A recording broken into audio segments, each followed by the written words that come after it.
Hey everybody, this is Caleb Berquist. I've been friends with Mika and James and Tegan and Tavy and Tate for quite a few years now. I am from a small town, population of about, 50 probably, by the name of La Crosse, Washington. It's right on the Idaho border, about 40 miles off. And the reason I met Tegan was I went to school at Montana State. I rodeoed for Montana State. I was fortunate enough to get a rodeo scholarship there. And then I spent the last few summers in Montana rodeoing, pro rodeoing there, amateur rodeoed, and got to kind of live the rodeo life on the trail and doing all that. I have had success throughout my rodeo career. High school was very well to me. College was well to me. College finals was well to me. And pro rodeoing was very well to me too. Made circuit finals all 4 years since I've been 18. Just turned 23 in March. And in March, right after my birthday, I also suffered a severe spinal cord injury on our ranch. Broke 2 vertebrae in my back. I tore my MCL, ACL, PCL, meniscus, and my kneecap all in the same go. So it has been. I'm only 23 years old, and I don't know everything. And I never will. But there's been some hard times by the time I've turned 23. I can remember starting off. I didn't rodeo until I was in 6th grade. And you could have either breakaway or tie down roped. And I wanted to breakaway rope because that's what made me comfortable. And my dad said, we're gonna tie down rope. And I just remember being so nervous that, I was scared of embarrassment. I was pretty shy, stuff like that. But right then and there, when my dad pushed me that extra step, that is when I felt like things started to get kicked off for me. You have to be out of your comfort zone to reach that extra level of competitiveness, because if you're just always comfortable in your situation, I feel like you're not pushing yourself as hard as you could. I rode in junior high, I then high school rodeo, made the high school finals 3 times, got hurt, had a bone infection tumor my sophomore year, so I was out that spring. I didn't make college or the high school finals that year. Then went to college, made the college finals 3 years. 1 year was COVID, and I had thank the Lord, thank my parents, coaches, everybody. I had great success there. Went to the college finals. I was fortunate enough to win 2nd down there, and then I pro rodeoed. I pro'd for Montana. I was an all-around cowboy for the circuit. I was a calf roping champion for the circuit. I won the Rookie of the Year in Montana. I had won the all-around at the finals, and so I felt like I had great success. The hardest part, I would say, through all of this was my mental toughness. I was gifted a little bit of ability. I mean, I was decently athletic, but what would get in my way was my mental toughness. And mental toughness was always hard for me because I always worried about what somebody else just did or how fast, somebody was. And the day I finally got over that was when, people are going to have good days. Your competitors are going to go out and make a 7-second, run, or they're going to go make an 8-second run, or, a short score, they might make a 6-second run, or, stuff like that in the go time. But as soon as you only worry about beating yourself, I guarantee you're going to go to greater levels. Once I realized on making no mistakes, being smooth, and focusing on myself is when I started to see the success come out a little bit better. And that goes for everything in life. If you were the best at everything, it would be easy, but it's not that easy. We're not all the best, we can work to that point, but there'll always be somebody that, gets a couple tenths of a second on you or whatever. But as long as you continue to improve yourself and continue to stay in your own lane, I call it, you will see great outcomes for you. in high school, I got beat by a kid. All I had to do was tie my calf down at state finals. I tied my calf down, and 10 or 11 seconds, I was walking to back of my horse, and my horse over-dragged, and they flagged me out.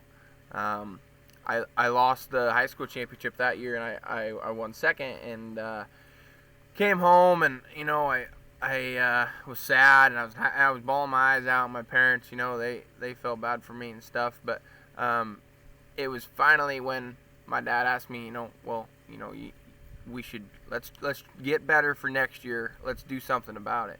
So we got home from state finals on a Monday night on Memorial Day, and I tied from the post on Monday night.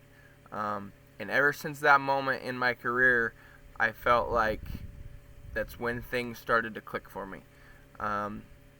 If I could challenge you guys in the goat tying, calf roping was for me. But if you spend 20 or 30 minutes, and I challenge you, I seriously challenge you to do 20 or 25 picture-perfect runs, and have self-discipline of being, saying, you know what, oh, I bobbled that, that doesn't count. Make good runs, 20 or 25 runs. And the reason I say that was because, out of those 20 or 25 runs, you're going to mess up 20 or 25 times. So you're looking at 50 runs a day, or if the more and more you practice and the better you get, your time will be quicker and you won't have to spend as much time every day. But I tell you what, the first 10 are always pretty good. They were for me. 10 was good. A lot of people say tie 10 down or, practice 10 runs off your horse or on the ground and say, practice was great. And I agree with that, but it's when you get to the 20th one that you start getting tired, you start getting wore down. That's when you have to have the toughness. That's when you have to push yourself the extra level to keep tying, to get those perfect 20 or 25 in. That once I started tying on my own, and I challenge you guys to tie on your own as well, that is when I felt like things, like I said, started to take off. I always thought I needed somebody to watch me, to be there to say, oh, good job on that one, or stuff like that when I was practicing. But then again, once I started putting my own hours when nobody watched, I didn't need the good job in practice. I got the good job at the rodeos. I got the good job at a big stage, or at big, at the circuit finals, or I got them at the college finals, or stuff like that. And so I challenge you to practice by yourself when nobody's looking. I think those are when you will make the biggest gains in the goat tying, as a prime example. The people that put their time in and tie every single day. I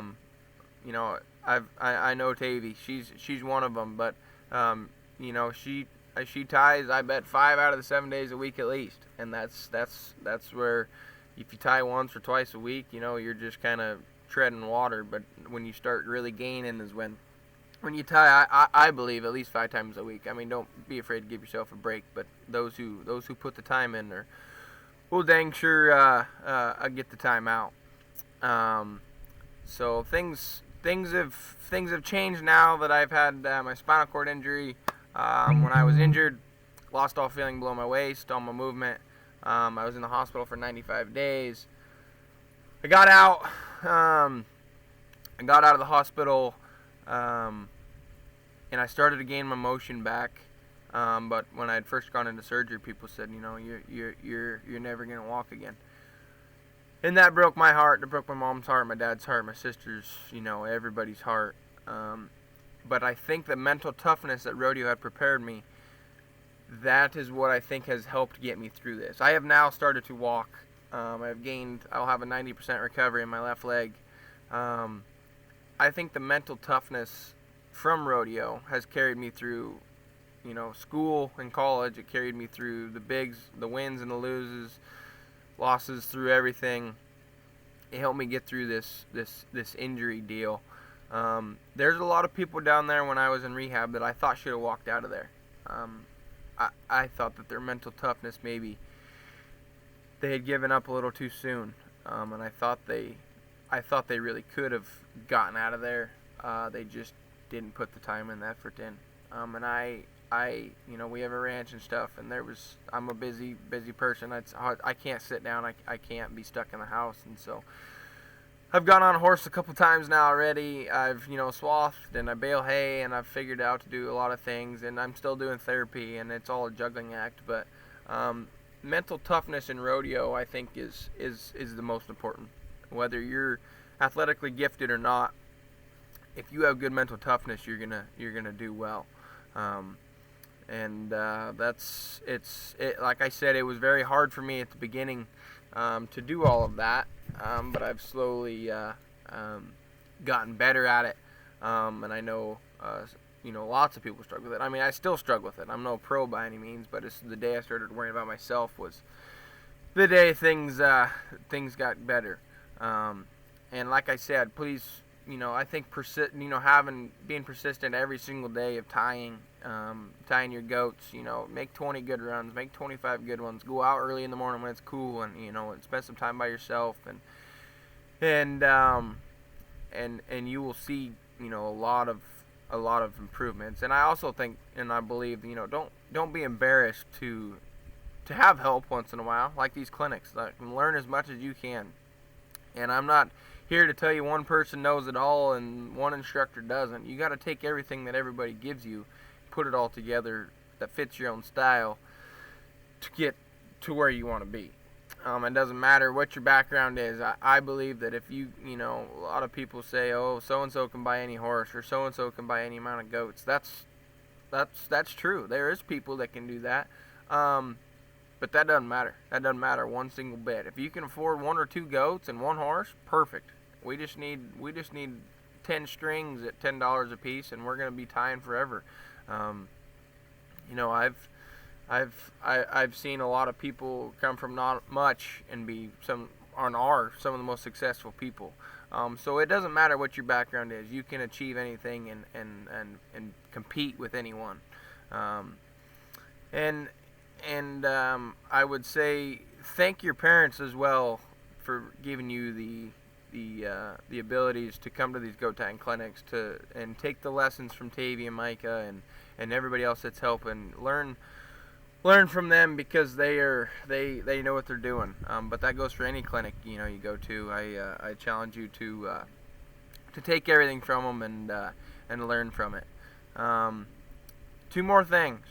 One thing I would say was, when we had him to high school rodeos, my dad always told us that we had to meet somebody new. I know some people in this world are shyer than the others, and some people think, oh, I'm not good enough to talk to so-and-so, or I'm not, I come from a different area. That doesn't matter. My dad always had a goal from us every high school rodeo. We had to meet 1 new person. And I challenge you guys all to do that. If you meet 1 new person every day at the high school rodeos or at the clinic, don't be afraid to walk up to somebody and introduce yourself, because that is when you start to make connections, you start to make friends. Being in the rodeo community, nobody outside the rodeo community understands how big of a family it is. I feel like I could call anybody from here to Montana and I would know them from rodeo, and they would help come save me, or whatever the case may be. So I challenge you to meet somebody ever new, especially if you're in junior high going to high school or high school to college. Don't be afraid to walk up to a classmate or somebody you don't know and introduce yourself. I mean, if you think about it, you meet a new person every day for a year, you're going to know almost 400 people, and that's a lot of people. So I challenge everybody to do that. And the last thing I would say is if your heart is into it, whether that's rodeo or that's goat tying or that's barrel racing or whatever it may be, I challenge you to do it. I thank God every day that I had the success I had, because now having a spinal cord injury, the chances of me calf roping ever again are probably very, very slim.